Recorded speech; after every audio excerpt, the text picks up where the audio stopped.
আসসালামু আলাইকুম। একটা জিক্সার এসএফ বাইক কিনলাম এই বড় ভাইয়ের কাছ থেকে।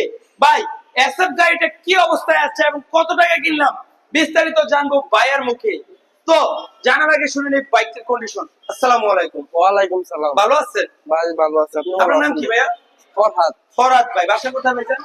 মাশাআল্লাহ, শুনে জ্বালাই গ্রামের নাম পদ্মারকান্দা। পদ্মার কাছে। এটা কি কোন দিকে পড়ছে? খৈরার দিকে? এখনটার দিকে পড়ছে। আচ্ছা, এই ডিজিটাল নাম্বার প্লেট স্মার্ট কার্ডের এই বাইকটা, এটার কি ইঞ্জিন কন্ডিশন ভালো আছে? জি ভালো আছে ভাই সত্যিটা বলেন, ভালো থাকলে ভালো, খারাপ থাকলে খারাপ। ভালো আছে ভাই। কি কি কাজ আছে ভাই? কাজ তেমন কিছুই কাজ নাই, একদম ফ্রেশ। আচ্ছা, তো এই গাড়িটা যত টাকা কিনছি সব টাকা কি বুঝে পাইছেন? জি বুঝতে লেনা দেনা বাকি নাই তো? কোনো বাকি নাই। কোনো লেনা দেনা বাকি নাই। আমি ওনার কাছ থেকে কোনো কাগজপত্র পাবো না, সম্পূর্ণ কাগজপত্র বুঝা পাইয়াই বাইকটা ভাইয়ের কাছ থেকে কিনলাম, সম্পূর্ণ টাকা বুঝাই দিয়া। তো ভাইয়ের জন্য সবাই দোয়া রাখবেন, ভাই যেন ভাইয়ের আরেকটা বাইক অথবা ভাইয়ের মনের আশা পূর্ণ করতে পারে। আমার জন্য দোয়া রাখবেন, আমি যেন এই বাইকটা চালাইতে পারি। ভাই এটা ঠিক করে চালাবো, বিক্রি করবো না। আল্লাহ হাফেজ।